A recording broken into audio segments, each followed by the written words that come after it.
अस्सलाम वालेकुम, मैं हूं शजन अजीज। सुनो राउंड अप में आपको खुशामदीद। नाज़रीन, मशरक़ वुस्ता एक बार फिर खतरनाक फौजी कशीदगी के नए मरहले में दाखिल हो चुका है। अमरीका और ईरान के दरमियान मुसलसल तीसरे रोज बरह रास्त फौजी कार्रवाइयों ने न सिर्फ खित्ते की सलामती बल्कि आलमी मईशत और तवानाई की फरहमी के हवाले से भी संगीन खदशात पैदा कर दिए हैं। अब हुर्मुज़, जहां से दुनिया के तेल की बड़ी मकदार गुजरती है, एक मरतबा फिर आलमी तवज्जो का मरकज बन चुकी है और दुनिया भर की नजरें इस बहरान की अगली सिमत पर मरकूज है। अमरीकी सेंट्रल कमांड के मुताबिक सदर डोनाल्ड ट्रंप की हिदायत पर अमरीकी अफवाज ने तकरीबन 5 घंटे तक ईरानियन के मुख्तलिफ फौजी अहदाफ पर फ़िज़ाई हमले किए। अमरीकी दावे के मुताबिक बुशहर, चाबहार, जासिक, कनार्क, अबू मूसा और बंदर अब्बास में साहिली दिफाई निज़ाम, मिसाइल, ड्रोन तनसीबात और बहरी असासों को निशाना बनाया गया। वाशिंगटन का कहना है कि इन कार्रवाइयों का मकसद ईरान की बहरी और दिफाई सलाहियत को महदूद करना है ताकि अबनाए हुर्मुज़ में तजारती जहाज़ों को लाक खतरात कम किए जा सके। अमरीकी सदर डोनाल्ड ट्रंप ने कहा है कि ईरान के खिलाफ फौजी कार्रवाइयाँ मजीद 2 से 3 हफ्ते जारी रह सकती हैं, ताहम उनके बकौल सफारती मुआहदे का इम्कान अब भी मौजूद है। दूसरी जानिब ईरान ने अमरीकी हमलों के जवाब में बहरीन में अमरीकी 5th फ्लैट, उर्दन में अमरीकी फौजी तनसीबात और खलीज में बाज़ बहरी अहदाफ पर अमलों का दावा किया है। पासदारान इनकलाब के मुताबिक ये कार्रवाइयाँ जवाबी फौजी मुहिम का हिस्सा है और ज़रूरत पड़ने पर मजीद इकदाम भी किए जाएंगे।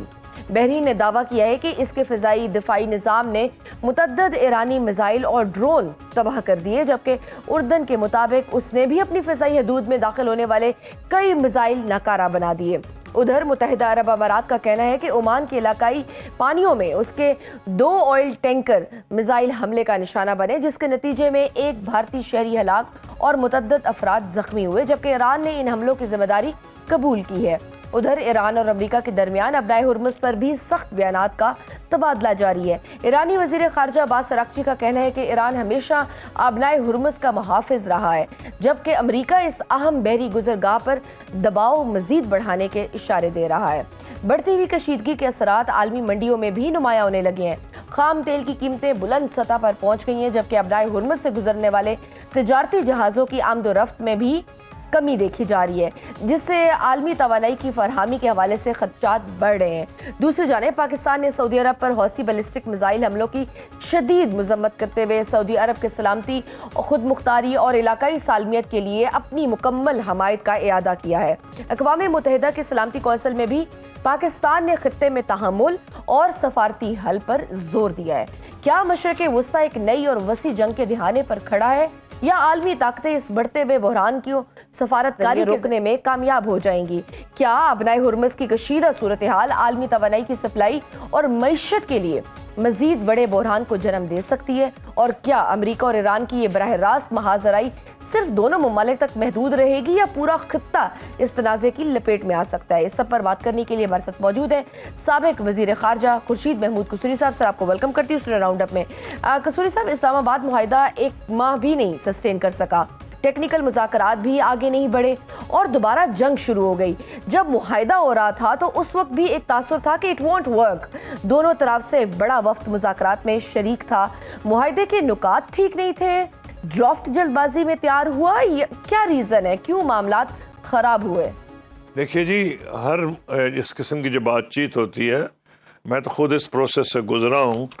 हमारी हिंदुस्तान से कई जंगें हुई थी। उसके बाद मेरे दौर में हमने कश्मीर सेटलमेंट पे बाकायदा, मैंने किताब में जिसका जिक्र भी किया है, हमारा अग्रीमेंट हो गया था कश्मीर फ्रेमवर्क। 3 साल जारी रहा। ना हिंदुस्तान की हुकूमत ने कोई ऐसी बात की जो हमारे लिए मुश्किल बन जाए, ना हमने बात की जो उनके लिए मुश्किल बन जाए। तो पहली रिक्वायरमेंट जो किसी मुआहिदे पे होती है, एलिमेंट ऑफ ट्रस्ट तो पैदा होता है, लेकिन ट्रस्ट माहौल से भी होता है। माहौल पहले दिन से ख़राब है। ख़ास तौर पर जिस किस्म की लैंग्वेज प्रेसिडेंट ट्रंप इस्तेमाल करते हैं, वो हॉट एंड कोल्ड ब्लो करते हैं बैक वक्त, क्योंकि वो मुख्तलिफ कंस्टिट्यूंसी कर रहे होते हैं।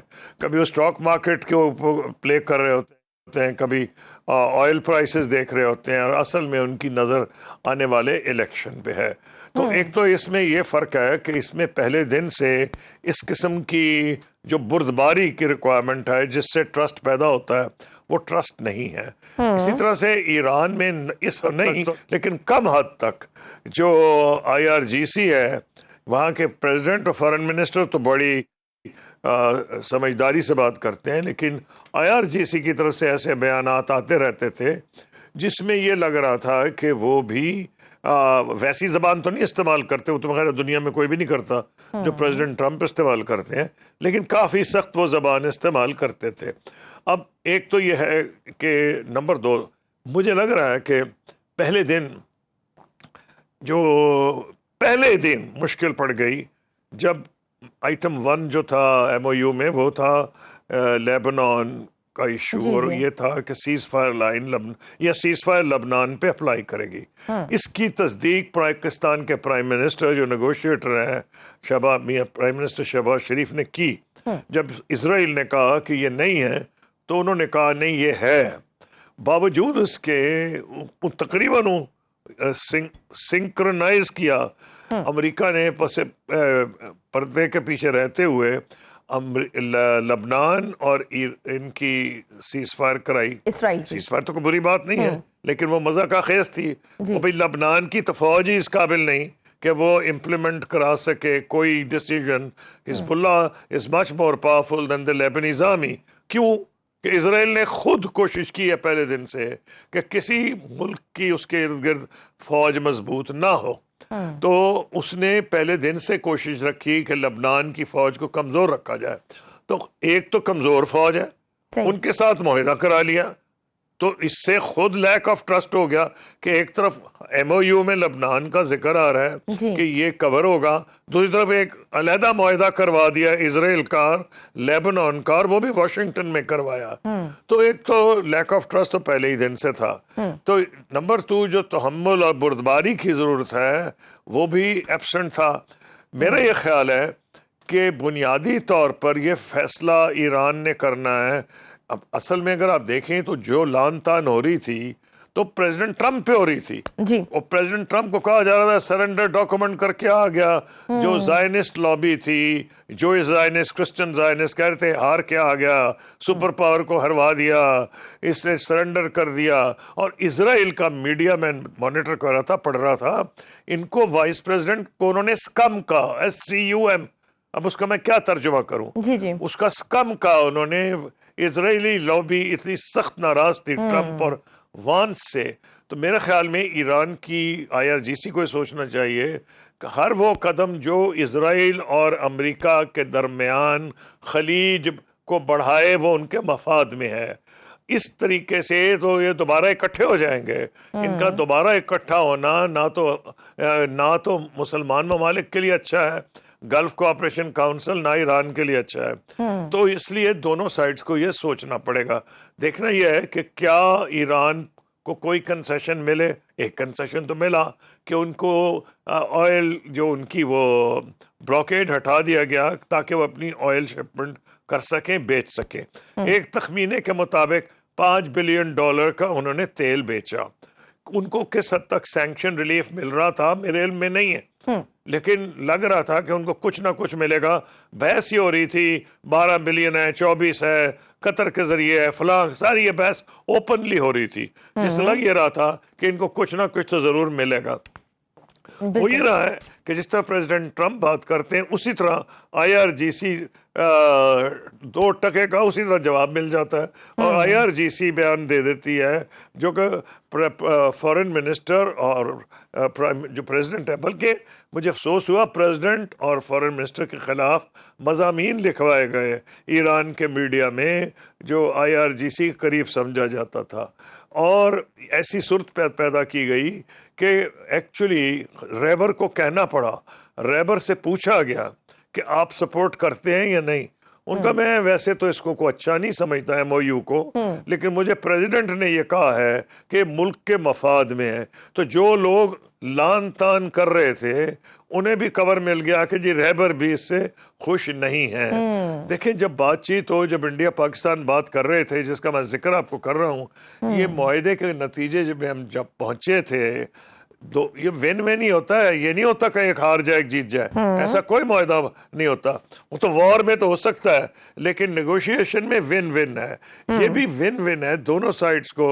इससे मेरा ख्याल है कि ईरान को ये देखना चाहिए कि अगर उनको रिलीफ मिलती है और उनके गरीब आवाम के लिए अद्वियात आ रही हैं। बहस ये हो रही थी कि जो पैसे मिलेंगे वो अमेरिका कहता जी हमारी मार्केट से खरीदें, वो कह रहे थे दवाइयाँ हम खरीदेंगे। एक बात तो क्लियर थी ना, उन्हें कुछ मिल ही रहा था ना जो बहस हो रही थी, नहीं तो बहस क्यों होती? बहस तो शुरू हो गई थी और कतर के जरिए पैसे आने थे, ये भी अरे इसीलिए कतर अहम रोल अदा कर रहा है इस नेगोशिएशन में। तो मैं अब क्या इसमें कह सकता हूँ, बदकिस्मती है। मैं ये चाहूँगा कि दोनों साइड से फ्लेक्सिबिलिटी, और असल में जो प्रेसिडेंट ट्रंप को मुश्किल आई हुई है ये इलेक्शन जो आ रहे हैं वहाँ, और इसराइल को भी मौत है, उनको तो मौत नज़र आ रही है नेतन्याहू को कि बहुत अनपॉपुलर हो गए थे वो। और ये जो MOU साइन हुआ था 92% इसराइली समझ रहे थे कि इसमें डिफीट है इसराइल की और अमेरिका की। लेकिन ईरानी खुद सोचें कि उनके मफाद में क्या है। मैं तो कुछ नहीं, इससे हम तो एक हमदर्द हैं, हमारे उनसे नेबरी रिलेशंस हैं, हमारे उनसे रिश्ते कदीम हैं, तमद्दुनी, मजहबी, तारीखी, लसानी, और मैं क्या कह सकता हूँ। इसी हमारी हमदर्दियाँ तो हैं, लेकिन दोनों चीज़ों की ज़रूरत होती है। अगर ये मान भी लें कि शायद उनकी पूरी डिमांड्स पूरी नहीं हो रही थी, जैसे मैंने खुद जिक्र किया लबनान का, तो अगर उनको तेल से उठ गई थी सैंक्शंस को बेच सकते हैं। और ये बात हो रही थी कि जो पैसे मिलेंगे वो आप दवाइयों में खर्च करेंगे या वो आप अमेरिका से लेके खर्च करेंगे। तो इशारा तो मिल रहा था ना कि पैसे मिलेंगे। अब मैं इससे क्या ज़्यादा कह सकता हूँ कि मेरा ख्याल है दोनों साइड्स को फ्लेक्सिबिलिटी दिखानी चाहिए, और मेरे ख्याल में जंग दोनों के फेवर में कोई पार्टी कुछ हासिल नहीं कर सके। हाँ, बिल्कुल सही। लेकिन सर बिल्कुल ही हासिल नहीं कर सकेगी। आप जिस तरह से ट्रम्प साहब कह रहे हैं कि जी अब नाए हुर्मुज़ का कंट्रोल ले रहे हैं, दुनिया को गुजरने के लिए 20% टैक्स देना होगा, यही बात पहले ईरान कह रहा था, उस वक्त अमेरिका को इस मुतालबे पर एतराज था, अब खुद टैक्स मांग रहे हैं। ये दोहरा म्यार क्यों? प्रेसिडेंट ट्रंप जो चाहे कह दे, वो बादशाह है, जंगल के बादशाह है, वो जो चाहे कह दे कि वो पता नहीं क्या शेर अंडा देता है या बच्चा देता है, ये तो उनकी मर्जी है ना, वो जो चाहे कह दें। तो इनकी बात में मैं नहीं कमेंट कर सकता, लेकिन सारी दुनिया को पता है कि प्रेसिडेंट ट्रंप का वो क्या कहते हैं गालिब का है अंदाज़े बयां, और उनका अपना अंदाज़े बयां है प्रेसिडेंट ट्रंप का अमेरिका को, ये ईरान को भी पता है। तो इससे मैं ये समझता हूँ कि ईरान को देखना चाहिए उनको कोई रिलीफ मिल रहा है या नहीं। बाहर सूरत पाकिस्तान की जिम्मेदारी बढ़ गई है। मैं एज अ पाकिस्तानी ये समझता हूँ कि पाकिस्तान का मफाद इसमें है कि हमारा जो नेबरिंग मुल्क है ईरान वो स्टेबल रहे। जंग हमारे बिल्कुल हमें भी नहीं सूट करती। एक और बात है कि हमारे गरीब आवाम पे और बोझ पड़ जाएगा, तेल और महंगा हो जाएगा, और जो हीलियम और फर्टिलाइजर्स पास करती हैं उसके लिए भी मुसीबत हो जाएगी। तो हम तो कोशिश करेंगे अपने मफाद में भी और ख़ित्ते के अमन के मफाद में भी, लेकिन मुझे नहीं पता कि पस पुश क्या बात हो रही है। I am certain the field marshal and the prime minister are probably in touch on both sides, and I think they should be. बिल्कुल कोशिशें तो जारी हैं, लेकिन सर फिर बयानात तो इस तरह के ही आ रहे हैं। नाज़रीन, वक्त की छोटी सी ब्रेक का देखते रहिए सुनो राउंडअप। वेलकम बैक टू सुनो राउंडअप। अभी ईरान भी तो यही दावा कर रहा है कि हम अब नाए हुर्मुज़ का कंट्रोल उनके पास है, और रात 2 जहाज़ों को भी निशाना बनाया गया है जो हुर्मुज़ क्रॉस कर रहे थे। क्या अमरीकी फौज स्ट्रेट ऑफ हुर्मुज़ का कंट्रोल संभाल सकती है जो क्लेम कर रही है?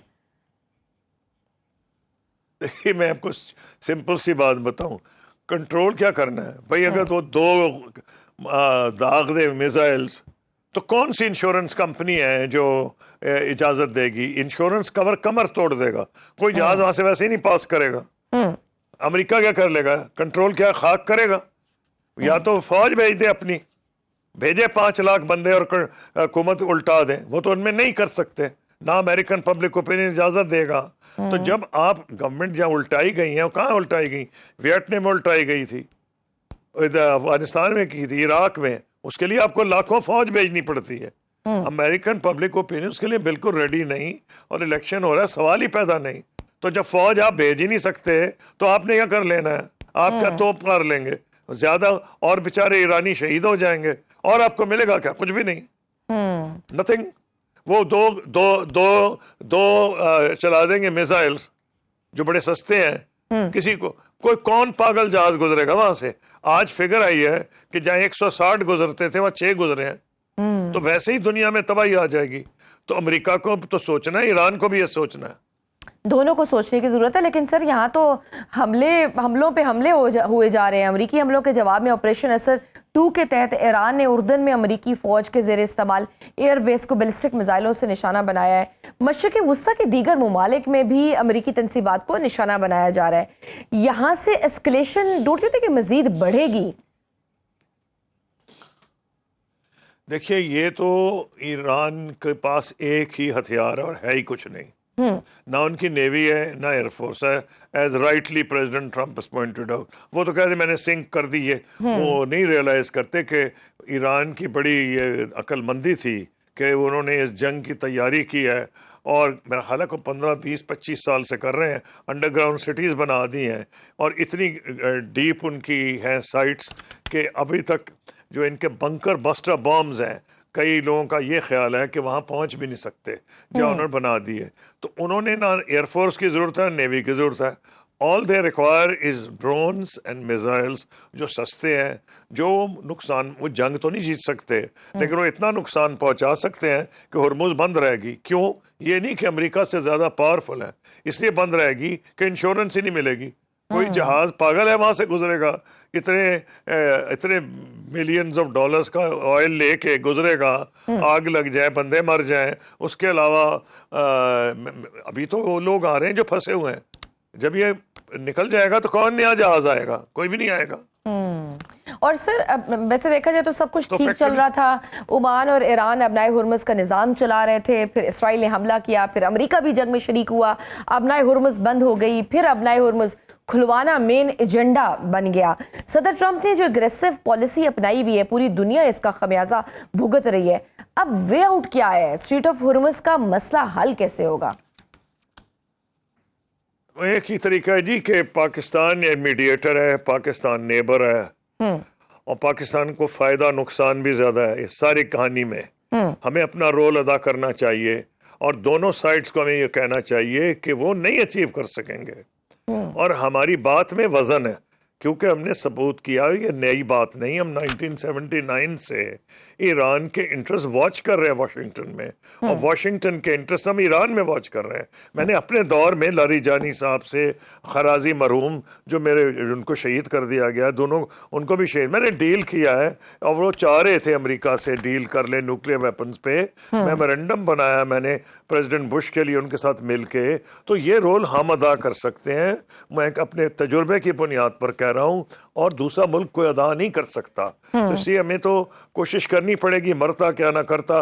We can't give up and I think we must continue, and I'm sure that the Field Marshal and the Prime Minister are making their best efforts even now as we talk, because बहुत ज्यादा नुकसान होगा पूरे खित्ते को। बिल्कुल। तो sir ये ईरानी हुकाम नो डाउट के पाकिस्तान से भी राब्ते में है। इस बार अगर मुआहदे के हवाले से बातचीत होती है तो एक अच्छा ड्राफ्ट क्या होना चाहिए? किन चीज़ों को पहले एड्रेस करना चाहिए जो पहले एमओयू में थे, जो मसाइल बने? देखिए एक चीज़ तो यह है कि हॉर्मोज को परमानेंटली बंद नहीं रखा जा सकता। ये हमारे ईरानी भाइयों को समझ लेना चाहिए। उसकी वजह यह है कि ये ईरान के हाथ में बम तो आ गया है, लेकिन जिसके हाथ में बम होता है, या मुझसे पूछे ना, मैं एक न्यूक्लियर पावर का फॉरेन मिनिस्टर था, फूंक मार मार के चलना पड़ता। जो पावरफुल वेपन आपके हाथ में आ जाए तो आपकी जिम्मेदारी बढ़ जाती है। जो न्यूक्लियर पावर्स हैं उनकी जिम्मेदारी बहुत ज्यादा है। हम यही समझें कि ईरान के हाथ में न्यूक्लियर बॉम्ब आ गया है, ये जो हॉर्मूज है, दुनिया की मईशत तबाह हो सकती है। लेकिन जब इतनी पावरफुल चीज आपके पास हो कि आप दुनिया को तबाह कर दें तो उसकी कीमत भी है। ये तो नहीं है कि दुनिया अपने आप को तबाह होने देगी, ये टाइम होता है इस पे। Timing is of the essence in life, in everything. तो ईरान ने वॉच करना है टाइम को, कितनी देर वो दुनिया को इस पोजीशन में रखेंगे कि और इजराइल की तो खुशी की इंतहा नहीं रहेगी कि मुसलमान गुत्तम गुत्ता हो जाए, यानी ईरान की जंग अरबों से हो जाए। और उससे अच्छी क्या खबर है? नंबर 2 खबर कि ईरान जो इसराइल और अमेरिका के दरमियान जो खलीज पैदा हुई है वो खलीज दोबारा बंद हो जाए। कोशिश तो करनी चाहिए खलीज बढ़ती रहे बिल्कुल इन दोनों के दरमियान। अब तो वो तो खलीज जो खाक बढ़ेगी वो तो पूरा हो जाएगी। इसलिए मुझे तो जितना समझ आ रहा है वो ये है कि फेस सेविंग दोनों पार्टीज को देनी पड़ेगी। प्रेसिडेंट ट्रंप को भी देनी पड़ेगी ईरानियों को, और ईरानियों को और प्रेसिडेंट ट्रंप को ईरानियों को फेस सेविंग देनी पड़ेगी। विन विन के अलावा कोई कहानी नहीं। ये हो ही नहीं सकता कि इसमें टोटल विक्ट्री अमेरिका की हो जाए या टोटल विक्ट्री ईरान की हो जाए। और हॉर्मूज को कंट्रोल करना एक it's like riding a tiger. Tiger पे बैठना तो बड़ा आसान है। हाँ, टाइगर को आप कंट्रोल आसानी से नहीं कर सकते। जो सारी दुनिया की मईशत जब लगेंगे, अभी तो ना नेटो ने सपोर्ट किया ना यूरोपियन यूनियन ने किया। सपोजिंग सारे इकट्ठे हो जाएं, दुनिया इकट्ठी हो जाए, हाँ गल्फ कंट्रीज गोपर, यूरोपियन यूनियन, नेटो, सारे कहें जी हमारा खोलो, फिर क्या होगा? बिल्कुल सही। इसलिए मैं समझता हूँ कि दोनों साइड को दिखाना पड़ेगी फ्लेक्सिबिलिटी। और सर ये जो अक़वाम मुत्तहिदा सलामती कौंसिल भी कोई किरदार अदा करेंगे या फिर पहले की तरह इर्रेलेवेंट रहेंगे, और पाकिस्तान और कतर के अलावा दीगर ममालिक भी आपको लगता है कि मीडिएशन में शरीक हो सकते हैं? नहीं, हमें तो यही ख्वाहिश थी कि कतर, पाकिस्तान, तुर्की, मिस्र एक रोल अदा कर सकते हैं और कर रहे हैं। लेकिन हम ईरान को भी नहीं कंट्रोल कर सकते और अमेरिका को भी नहीं कर सकते। ब्रिज तो हम बन सकते हैं, और ब्रिज मैं दावे से कहता हूं सिर्फ पाकिस्तान ही बन सकता है। कोई और मुल्क है ही नहीं जिस पे ईरान ट्रस्ट करे। हमारी जो पोजीशन है कि हमने 1979 से उनका इंटरेस्ट वॉच किया, और हर मुश्किल मौके पे पाकिस्तान ने उनका इंटरेस्ट वॉच किया है। मैंने आपको अपनी किताब में पूरी डिटेल्स दी हुई हैं कि कौंडी मुझे क्या कहती, कौंडी राइस क्या कहती थी, ईरानी मुझे क्या कहते थे। ये हमारी पुरानी तारीख है। ये रोल कोई और नहीं अदा कर सकता सिवाय पाकिस्तान के, क्योंकि इस वक्त पाकिस्तान को ये भी एडवांटेज है कि पहले जो कुछ अमेरिका से खलीज पैदा हुई थी वो पूरी हो गई है। 2025 की वॉर के बाद पाकिस्तान की मिलिट्री डोमिनेंस और उसके बाद हमारी डिप्लोमेटिक कामयाबी इतनी मुंह बोलता सबूत है इस बात की कि हमारी वाशिंगटन में भी सुनी जा रही है, ईरान में भी सुनी जा रही है। तो ये किसके पास ये इतनी ताकत है? पाकिस्तान की जिम्मेदारी ज्यादा है और हमारा मफाद भी ज्यादा है कि हम इसमें अदा करें रोल। तो ये हम अपने मफाद में कर रहे हैं और खित्ते के अमन के मफाद में कर रहे हैं। बिल्कुल सही। बहुत शुक्रिया। साबिक वजीर खारजा खुर्शीद महमूद कसूरी साहब हमारे साथ मौजूद थे। नाज़रीन, गुफ्तगू आपने सुनी। वक्त है छोटी सी ब्रेक का, देखते रहिए Suno round up. Welcome back to Suno round up. Program के इस हिस्से में हमारे साथ मौजूद हैं air vice marshal retired Atib Siddiqui साहब एज दफाई तज्जियाकार। आपको वेलकम करती हूँ सुनो राउंड अप में। सर, अमेरिका और ईरान के दरमियान जारी बराह रास्त फौजी तसादुम को आप एक दफाई माहिर की हैसियत से किस तनाजुर में देखते हैं? क्या ये महदूद नोयत की स्ट्रेटेजिक कार्रवाई है या आपको लगता है कि कुछ तवील मुद्दती फौजी मुहिम का आगाज हो चुका है? शजिया, कुछ भी कहना जो है ना बहुत ही कबल अज़ वक्त है, इसलिए कि जो कुछ हुआ है ये बहुत ही मेरे अपने ज़ाती नज़रिए में ये सही नहीं हुआ। आपको अंदाज़ा है कि जी राउंड 1 में ईरान ने अपने तमाम मकासद जो है ना वो अपना अचीव कर लिए थे। उन्होंने दुनिया की number 1 military power, economic power की साख को बिल्कुल बुरी तरह से मजरूह कर दिया। उन्होंने रीजन में जितने भी उनके बेसिस थे उनको निशाना बनाया और काफ़ी हद तक तबाह कर दिया। एक अपना स्ट्रेट ऑफ हॉर्मूज है उसको क्या कहते टोटली चोक कर दिया, और पूरी दुनिया की ग्लोबल क्या कहते हैं global global energy crisis create कर दिया।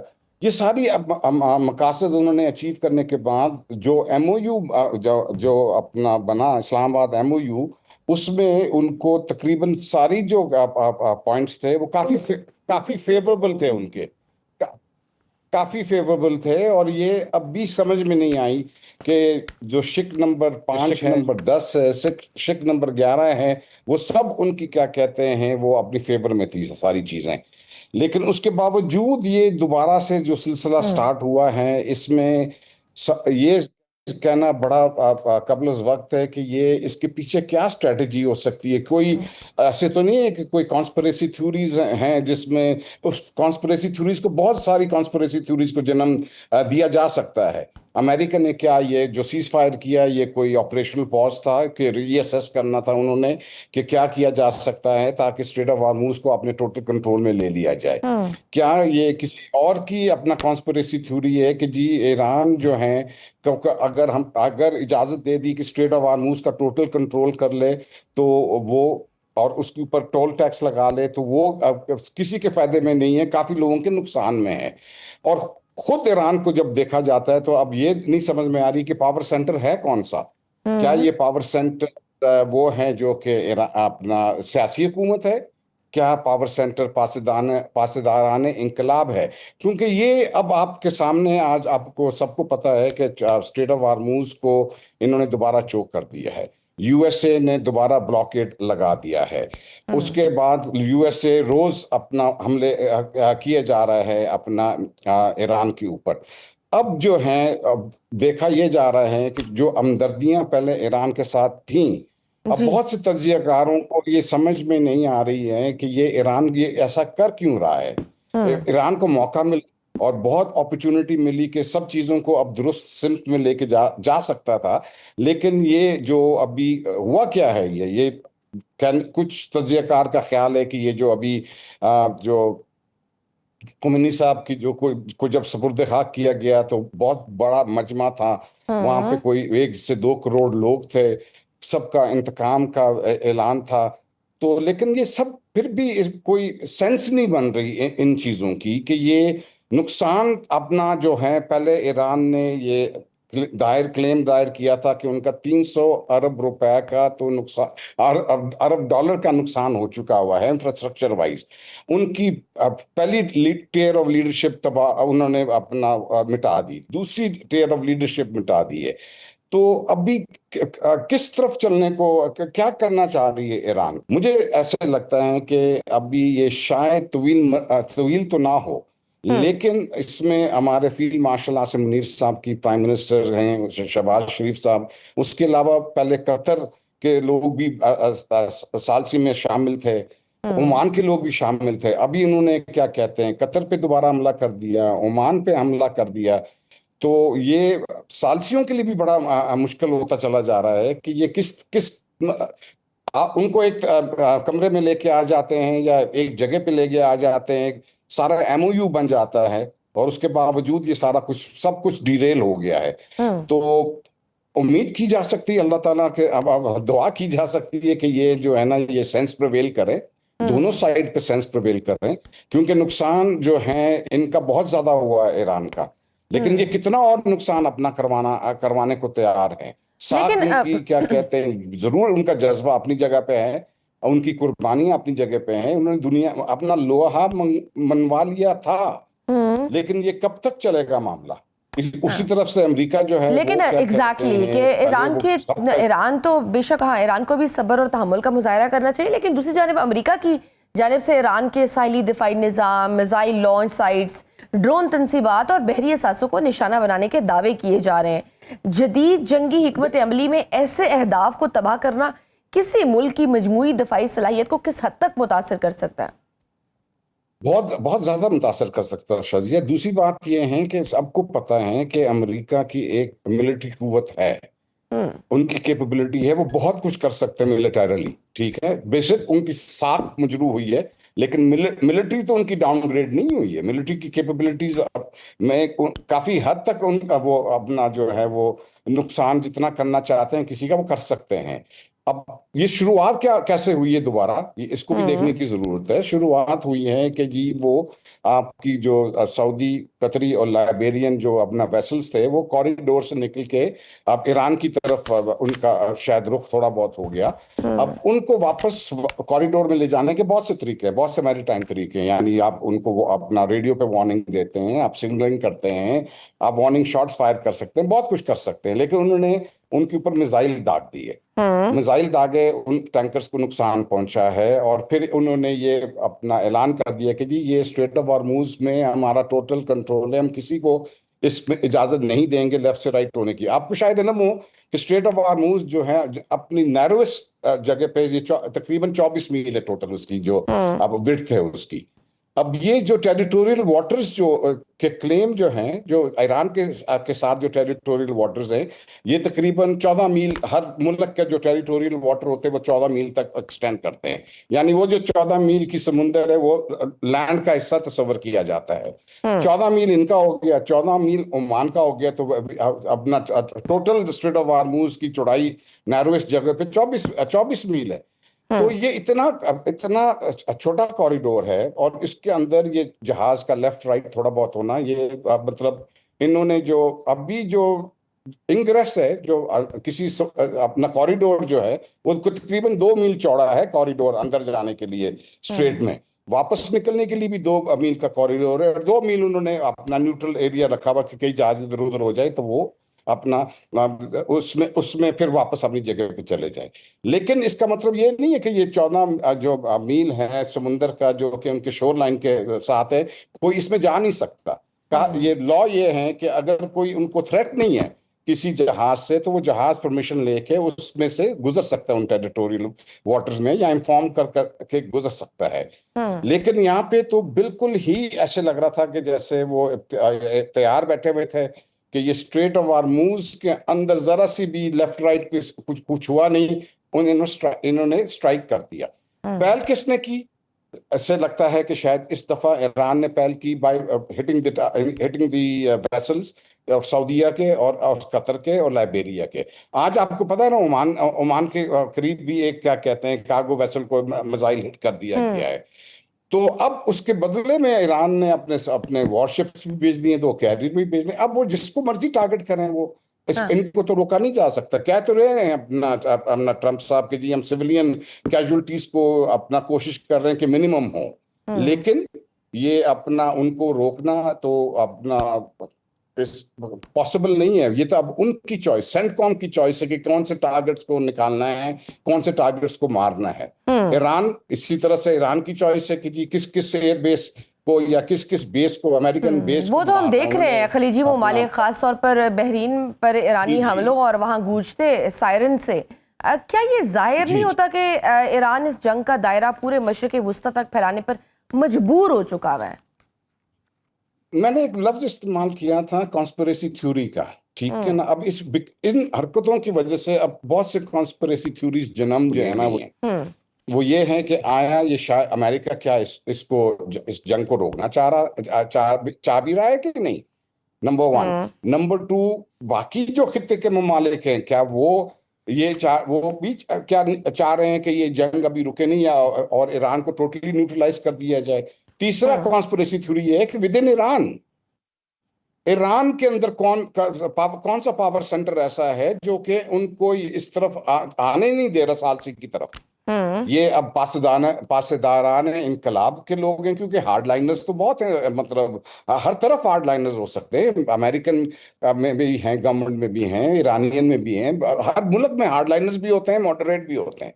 कौन किसका ज्यादा इन्फ्लुएंस इस वक्त चल रहा है, ये समझ में तो इतना आ रहा है कि जी ये जो कुछ हो रहा है ये बहुत गमगीन हो रहा है। ग्लोबल इकोनॉमी का सत्यानाश होने के चांसेस बढ़ते चले जा रहे हैं।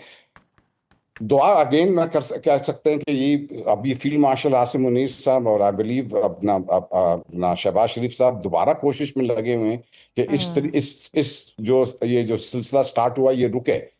लेकिन जैसे मैंने कहा कि शिक नंबर 5 में बड़ा क्लियरली दिया गया था कि जी ये ईरान ओमान के साथ बैठ के ये स्ट्रेट ऑफ हार्मूज की अपना जो ट्रैफिक कंट्रोल है उसके बारे में बात भी करेगा। उसके बाद वो बाकी जो रीजन के ममालिक हैं उनके साथ भी गुफ्तगू करेगा, और उसके लिए 60 दिन का ये भी साथ में चीज है, मतलब टाइम भी दिया गया। बिल्कुल सही। उस MOU के कुछ पॉइंट्स पे भी इख्तलाफात हैं, लेकिन साथ साथ ये भी चीज़ सामने आ रही है कि जो ईरान की क़यादत है मौजूदा, उनमें भी कुछ इख्तलाफात हैं। फरवरी में आयतुल्लाह ख़ामनई की शहादत के बाद अब ईरान की नई क़यादत के माबेन जो है वो जंग जारी रखने या मुज़ाकरात करने पर कुछ इख्तलाफात सामने आ रहे हैं। आप एग्री करते हैं इस बात से?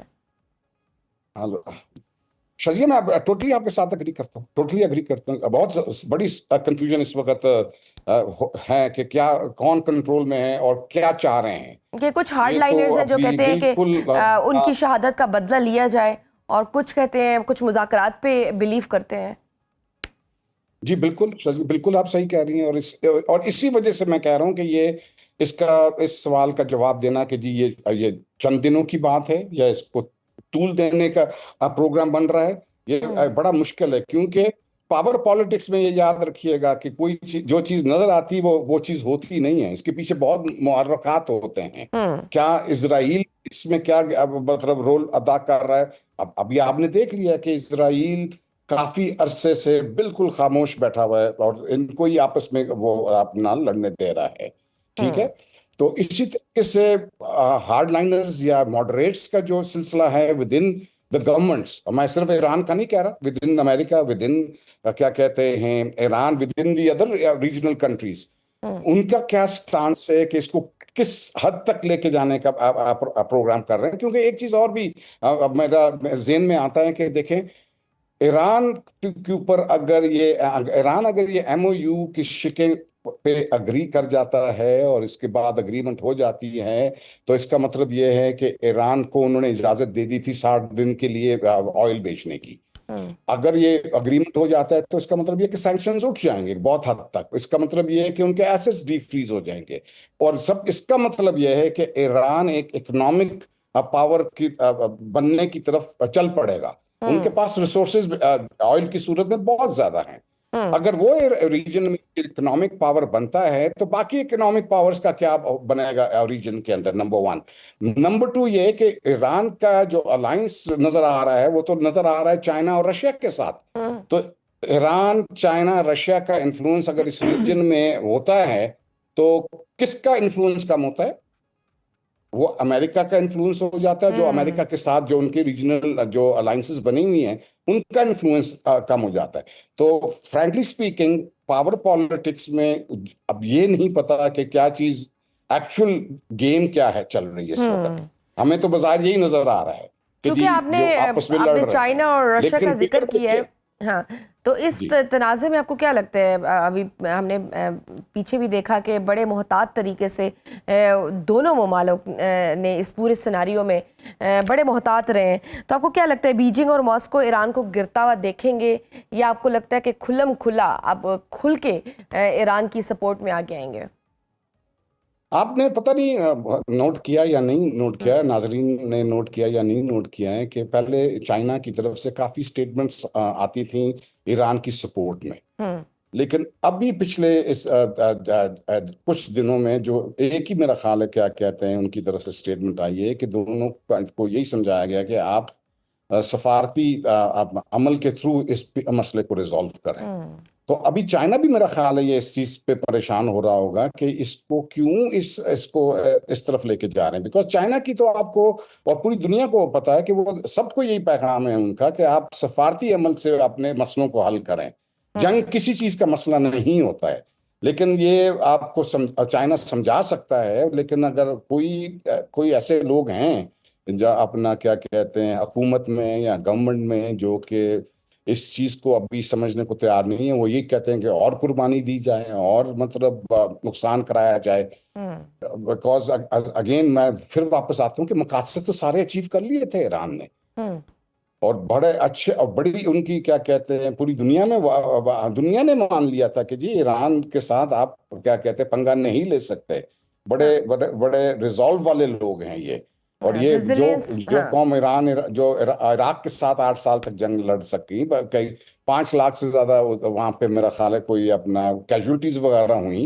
हम्म। तो वो और 47 साल से वो जिस तर्ज जिंदगी के साथ वो अपने आप को आप अपने आप का गुजारा कर रहे हैं, हम्म। उनके लिए आगे भी इस तरह से चलना शायद मुमकिन है। लेकिन जब एक आपको एक अपॉर्चुनिटी मिल गई, आपने हर चीज को क्या कहते हैं सही सिमत में जाना शुरू हो गई आपके लिए, तो उसके बाद इस तरीके से ये सब कुछ उल्टा सीधा हो जाना, ये कुछ समझ में बात नहीं आ रही है। सिवाय इसके कि ये जब निगोशिएशंस में जाएं दोबारा से, तो अगेन वो यही कहें कि जी we are coming in the negotiations from hmm. लेकिन फ्रॉम अगर अ आप दूसरी तरफ पोजीशन ऑफ देखें ना, स्ट्रेंथ। लेकिन सर अगर हम दूसरी जानिब देखें सदर डोनाल्ड ट्रंप साहब को, तो वो भी एक तरफ ईरान पर बमबारी का हुक्म देते हैं तो दूसरी तरफ मुज़ाकरात की बात करते हैं और अभी भी कहते हैं कि मुआहिदा अभी भी मुमकिन है, हो सकता है। वाशिंगटन की इस मुतज़ाद पॉलिसी के पीछे क्या राज है? अपना ये राज कोई नहीं है। बेसिकली ट्रम्प का आपको पता है कि वो इसमें कोई शक नहीं है कि अमेरिका चाहता है कि ये अपना इसकी ये डील हो जाए और ये अपना ये मामला जो है ये मफाहमत की तरफ चला जाए। इसमें मुझे तो शक नहीं है इस चीज़ के ऊपर, क्योंकि अमेरिका के अपने भी बहुत ज़्यादा इसमें क्या कहते हैं बहुत बड़ी कीमत अदा करनी पड़ रही है अमेरिकन अवाम को। लीडरशिप को कोई फर्क नहीं पड़ता। लीडरशिप तो सब एलीट क्लास की रिप्रेजेंटेशन होती है एक किस्म की, लेकिन अवाम जो है अमेरिका की वो बहुत बुरी तरह से सफर कर रही है। इसी तरह से ईरान की अवाम जो है वो भी बहुत बुरी तरह से सफर कर रही है। लेकिन अब ईरानियन, जैसे मैंने कहा कि 47 साल से सफर कर रही है, वो इस तर्ज जिंदगी से बहुत इनकी कई जनरेशन ने देखा ही सिर्फ ये है। अमेरिका ने ये कुछ सब कुछ नहीं देखा। लेकिन ट्रंप एक अजीब किस्म की पर्सनालिटी है जो कि सारी दुनिया को पता है। ये भी हमने सबने तजिया ने कहा था कि जी मिड टर्म इलेक्शंस में उसको बड़ा इसका झटका लगेगा। ये भी सब लोगों ने कहा कि इसकी पोलिंग जो है, इसकी जो अब रेटिंग है बहुत डाउन हो चुकी है, 36 से 30% पे आ चुकी हुई है। लेकिन ये भी साथ साथ ट्रंप ने कह दिया कि जी मुझे परवाह ही नहीं है। और अगर देखा जाए तो उसको परवाह मतलब शायद दोबारा इलेक्ट, क्योंकि दोबारा इलेक्ट तो हो ही नहीं सकता ये एज पर दी जो सिस्टम है अमेरिकन जो गवर्नेंस का जो इलेक्शंस का सिस्टम है कि 2 बार ही प्रेसिडेंट बन सकता है, अपना तीसरी दफा नहीं हो सकता है। लेकिन ये इसकी पर्सनैलिटी इस किस्म की है कि ये सुबह कुछ कहता है, दोपहर को कुछ और रात को कुछ और कहता है। लेकिन इसमें कोई शक नहीं है अब मेरा अपना जाती राय है कि अमेरिका चाहता है कि ये कोई हल ना कोई हो डील हो जाए। जाए, इसलिए वो शायद उस एमओयू के ऊपर अग्री भी कर गए थे। हालांकि बहुत बहुत क्रिटिसिज्म हुई थी अमेरिकन गवर्नमेंट की कि जी ये सारे का सारा जो है ये तो वन साइडेड है। हाँ जी, ज्यूश लॉबी की जानिब से भी काफी प्रेशर था। अच्छा सर, पाकिस्तान ने इस साल अप्रैल और मई में कामयाब साजिश की थी। क्या अब भी इस्लामाबाद के पास कोई सफारती गुंजाइश बाकी है कि वो दोनों फ्रीकैन को दोबारा मेज पर लाए, या आपको लगता है कि नहीं अब पानी सर से गुजर चुका है? नहीं, ये तो पानी तो कभी भी सर से नहीं गुजरता। जब आप डिप्लोमेसी की बात करते हैं या सफारती अमल की बात करते हैं, ये कोशिश तो जारी रहेगी। और ये इसमें मुझे कोई शक नहीं है कि अपना फील्ड आसिम मुनीर साहब जो हैं वो अभी भी इसमें अपना कोशिश जारी रखेंगे। सिर्फ पहले भी उनको समझाया, अपना प्रेसिडेंट ट्रंप को भी समझाया, ईरानियन को भी समझाया, अपना मोहसिन नकवी साहब के कई विजिट्स हुए हैं, सबके काफ़ी लोगों के विजिट्स हुए हैं और ये अपना उन्होंने ये एक अचीव कर लिया था। डेफिनेटली एक सेटबैक है और इसमें, लेकिन ये है कि अपना इनकी लीडरशिप को अगर हम जानते हैं तो ये सेटबैक से घबराने वाली नहीं है। ये दोबारा जरूर इस वक्त जैसे हम इस वक्त बात भी कर रहे हैं तो शायद इस टॉपिक के ऊपर और एक कोशिश जो है ना वो जारी है। हमारे फील्ड मार्शल साहब टर्की में अर्दोगान साहब से उनकी मुलाकात भी आज हुई है। जरूर इस सब्जेक्ट के ऊपर बात हुई होगी, जरूर चाइना के साथ बात चल रही होगी और कोशिशें जरूर हो रही होंगी, क्योंकि इसमें इस सालसी में सबके लिए अपना का फायदा है। पाकिस्तान का भी फायदा है, रीजन का भी फायदा है, दुनिया का भी फायदा है। तो ये एक अपना एक फ्रीजर समझ के मेरा ख्याल है हमारे लोग जो हैं इस पे लगे हुए हैं और देख अल्लाह ताला बस इनको कामयाबी दे। बड़ा अच्छा हो गया था, लेकिन दोबारा से ये सिलसिला चल गया, लेकिन चला करे कोई सोल्यूशन निकल आए। बहुत शुक्रिया एयर वाइस मार्शल अतीब सदीकी साहब हमारे साथ मौजूद थे। नाज़रीन, गुफ्तगू आपने सुनी। आज के प्रोग्राम बस इतना ही। इजाजत दीजिए, अल्लाह हाफ़िज़।